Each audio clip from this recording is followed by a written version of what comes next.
Баршаңызға сәлем достар. Бүгінгі сабақта сіздерге архив файлдың не екенін және онымен қалай жұмыс істеуге болатынын көрсетемін. Архив файл дегеніміз қарапайым тілмен айтқанда оқушының сөмкесі секілді. Яғни оның ішіне кітап, дәптер, қалам секілді заттарды салуға болады. Бірақ архив файлдың ішіне біз документ, музыка, видео секілді файлдарды саламыз. Егер де сіз почта немесе басқа да ресурстардан осы архив файлды жүктеп алсаңыз және ол сізде ашылмаса, осы видеоны соңына дейін қараңыз. Барлық этапты түсінікті әрі оңай тілде көрсететін боламын. Мысалы, менде мына жерде қазір архив файл тұр. Ол әрине ашылмайды, себебі неизвестный файл болып тұр. Windows оны қалай ашу керек екенін білмейді.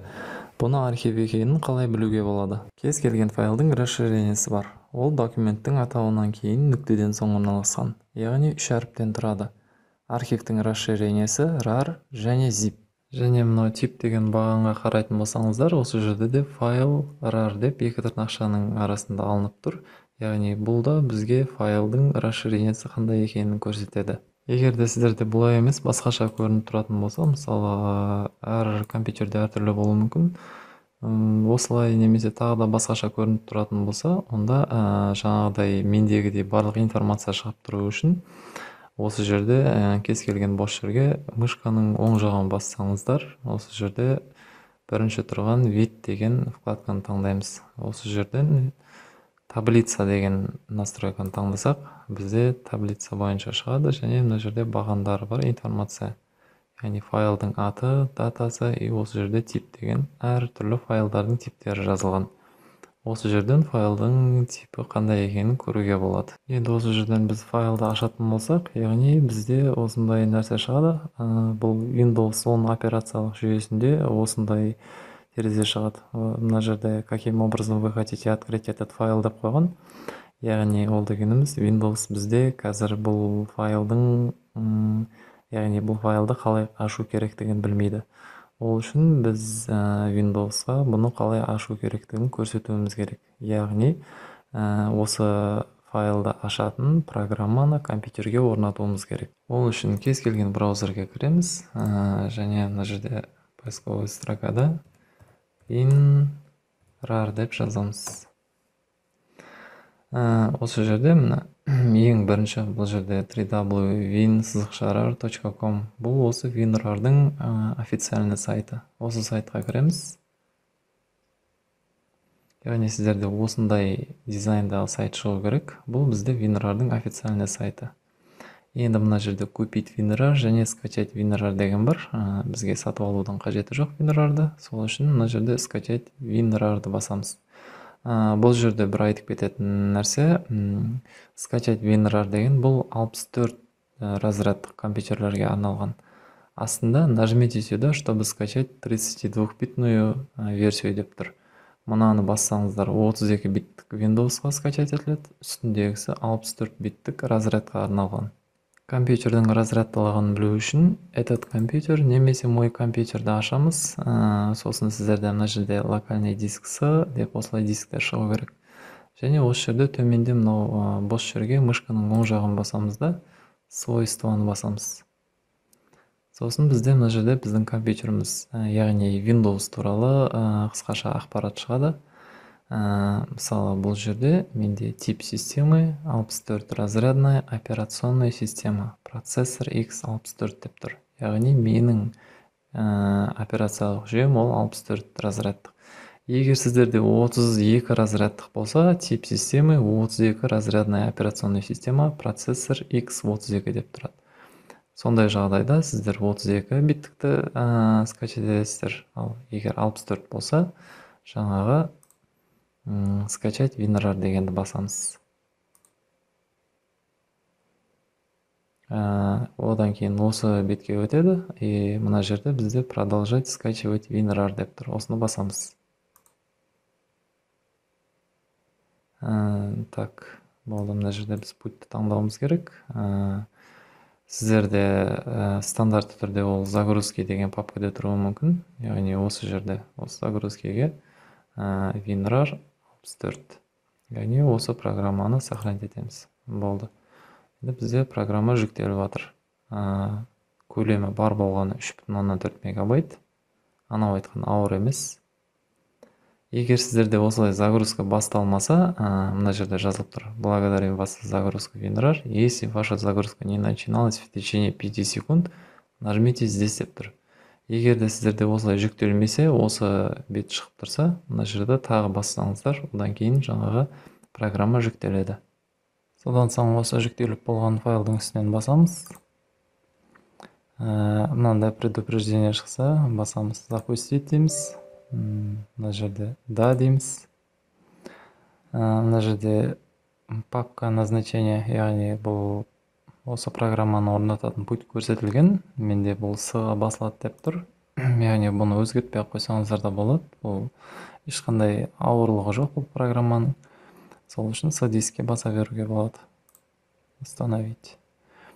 Мына жерде еш нәрсені таңдаудың керегі жоқ. Бұл жерде бізде архивтің көптеген расширениелері көрсетілген. Яғни бізде ең көп таралған ол RAR және zip, және де GTzip деген архивте кездесіп жатады. Одан да басқа архив файлдар бар, бірақ ең көп қолданатын осы жерде осы үшеуі. Ешқандай неге птичка қоймаймыз, окейді басамыз. Так, болды, бізде басылды, готовын басамыз. Так, осындай терезе шығады, бұны жауып тастай саламыз. Енді біз программаны орнатып болғаннан кейін, міне жаңағы біздің документіміз, яғни мына жерде архив WinRAR деп тұр. Уже біздің документіміздің мына жерде значогы өзгерді. WinRAR-дың значогына ауысты. Енді документті аша берсек болады. Біз документті ашқан кезде міне осындай тағы да бір терезе шығады. Яғни осы архивтің ішінде менде бір документ бар. Осы жердің ішінен аша берсек болады. Немесе сыртқа документті шығарып алсақ та болады. Негізінде архивтің ішінен емес, архивтің ішіндегі файлдарды сыртқа шығарып алған дұрыс. Оны жаңағыдай способпен істесек болады. Яғни архивті ашып, ішіндегі документті мына жаққа өткіземіз. Немесе оның ішінде документтер көп болатын болса, архивтің үстінен мышканың оң жағын басамыз да извлечь файлы дегенді басамыз. Мына жерде окейді басамыз. Және осы бізге документтің папкасы шығады. Архивтің папкасы шығады осы жерге. Соның ішінде жаңа біздің документіміз. Яғни осындай оңай способпен кез келген архивті аша берсеңіз болады. Келесіде жаңағыдай жүктелетін архивтердің барлығы енді сіздің компьютеріңізде ашылып, ішіндегі документтерді ала берсеңіз болады. Ал енді бұл архив файл бізге не үшін керек десеңіз, яғни мына жерде қарап тұрсақ, архивтің ішінде документ тұр. Және оның астында папканың ішінде де осындай документ тұр. Қарап тұрсақ, екеуі де бір қызметті атқарып тұр.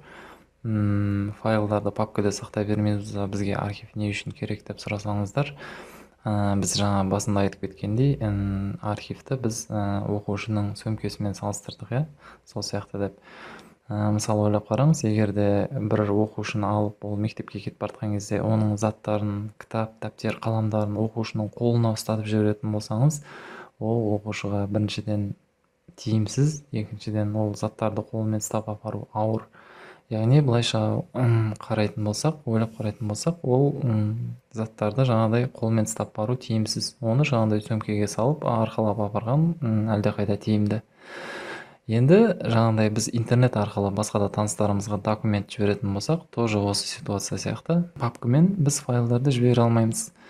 Ол файлдарды бізге біртіндеп жіберу керек болады. Және де жіберген кезде ар жақтағы адам, қабылдаушы адам сол документтерді біртіндеп скачать етіп алу керек болады. Ол былайша айтқанда екі жаққа да тиімсіз. Сол үшін біз архивті пайдалансақ болады. Барлық документтерді, файлдарды, мысалы 10-20 шақты документ файл болатын болса, барлық файлдарды осы архивтің ішіне салып, архивтің бір өзін ғана жіберсеңіз, ол сізге де жаңағыдай қабылдаушы адамға да тиімді болады. Және де архивтің ең басты атқаратын қызметі ол жаңағыдай файлдардың көлемін азайтады.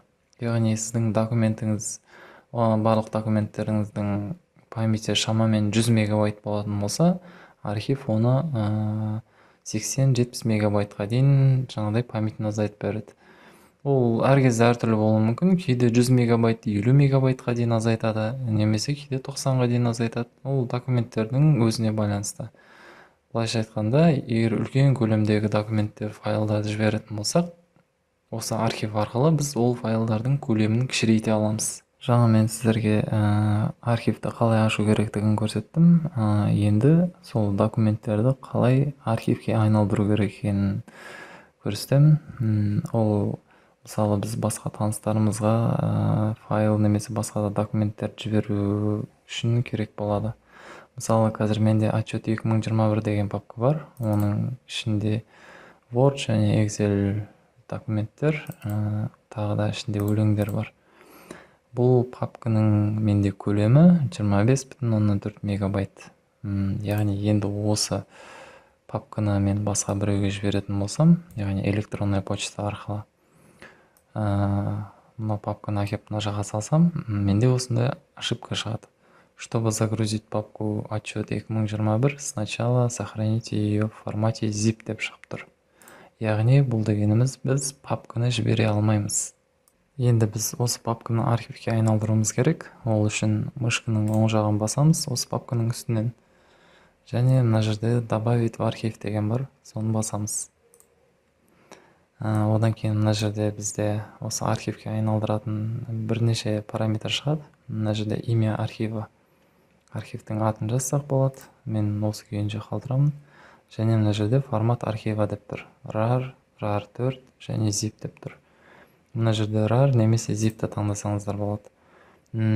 Zip деген бұл көбінесе кішігірім файларға арналған. Ал егер сізде файлыңыз гигабайт, памяті гигабайттан асып кететін болса, онда RAR таңдайсыз. Ол кезде zip-пен істеуге болмайды.